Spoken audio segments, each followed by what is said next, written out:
In this video, we're going to look at coding. So what is coding? Well, I'm not talking about computer coding or code breaking or anything like that. Coding is when you apply a formula, a linear formula, to some data to change it. Let's have a look at an example. It's much easier to see it that way.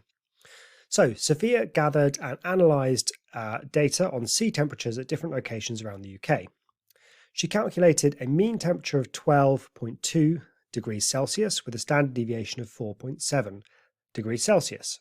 She intended to present her findings at a conference in the United States where they prefer working in Fahrenheit rather than Celsius. The conversion from Celsius to Fahrenheit is, to work out your Fahrenheit degree, you do 9/5 of a Celsius degree plus 32. What's the mean and the standard deviation in Fahrenheit? Okay, so what we don't want to do is go all the way back to our data and convert every single data point into Fahrenheit and then rework out the mean standard deviation. It's a big waste of time. But we don't need to do that. And you can kind of predict what's going to happen. I mean, what's your intuition? Let's forget the Fahrenheit thing for now. If you had some data and it had a mean of 12.2, and then let's say you just doubled all of the data points, what do you think would happen to the mean? Well, most people's intuition is that mean would double, and that's exactly correct. Now, what do you think would happen to the standard deviation if you doubled all the data points? Well, it turns out that would double as well. What about if you added, say, 10 to all of the data points? What do you think would happen to the mean? Well, the mean would go up by 10. If you added 10 to all of the all the data points, what would happen to the standard deviation? It wouldn't go up by 10. All right, let's explore this. We'll come back to the Celsius Fahrenheit in a moment, and we're going to visualize this using the program GeoGebra. So have a look at this. Okay, so I've got all of Sophia's data points here plotted in red. And so they're on a number line, and you can see the lowest one is around 8, the highest one's around 18, and we said that the mean was somewhere around 12. Now, I've got a coding rule set up here. So at the moment, I'm multiplying the data by 1 and adding 0. That is not doing anything. Now, have a look what happens if I start adding something to all of my data points. Okay, so I can slide them around, and it's kind of obvious that if I was to work out the mean of the blue points, it would just be exactly the mean of the red points, but shifted up. But what about standard deviation? The standard deviation is a measure of spread. And when I add or subtract things to my data points, they're no more or no less spread out. So in fact, adding to your data points doesn't affect the standard deviation at all. We can clearly see that the spread of data isn't affected at all by adding things. What about multiplying? So let's set this back to 0. Oops. Okay, what about if I say doubled all the data points?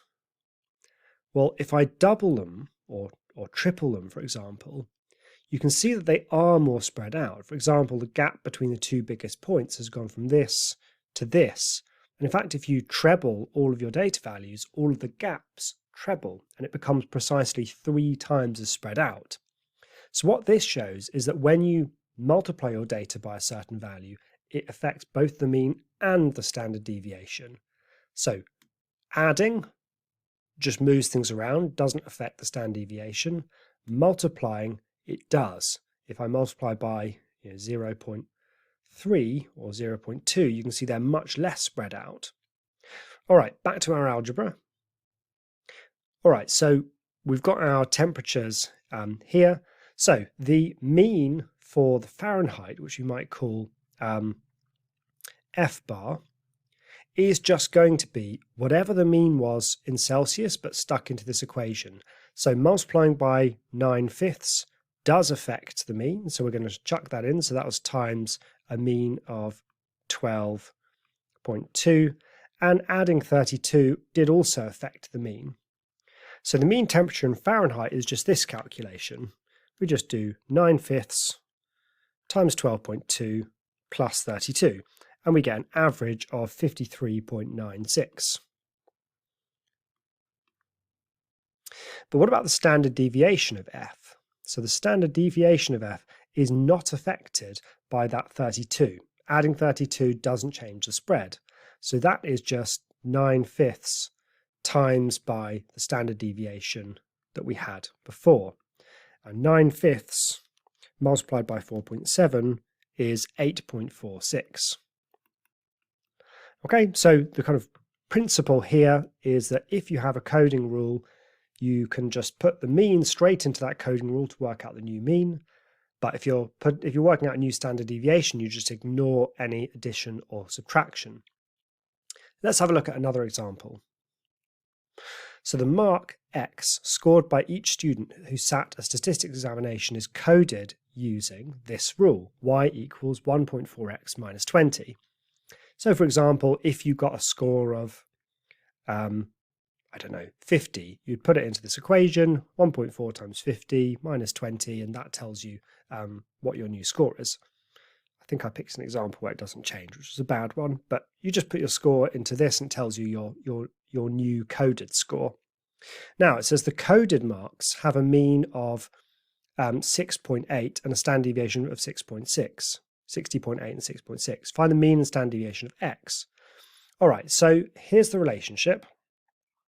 Y equals 1.4x minus 20. What's the relationship between the means? The relationship between the means is exactly the same as the formula above.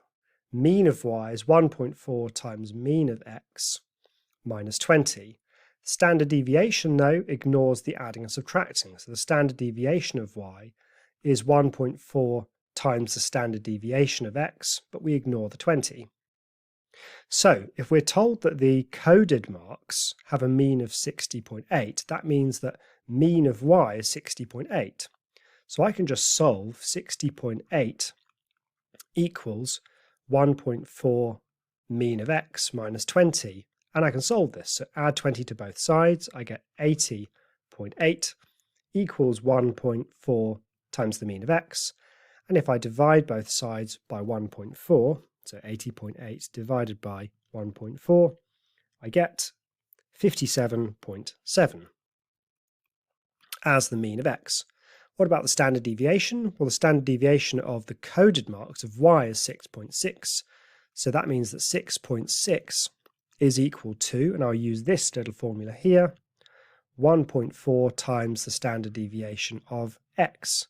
Dividing both sides by 1.4, I get 4.71. So the standard deviation of x is 4.71. All right, so that's how we code data. Just remember that the mean is coded in exactly the same formula that your data is coded in. The standard deviation is as well, apart from the fact that you ignore any adding or subtracting.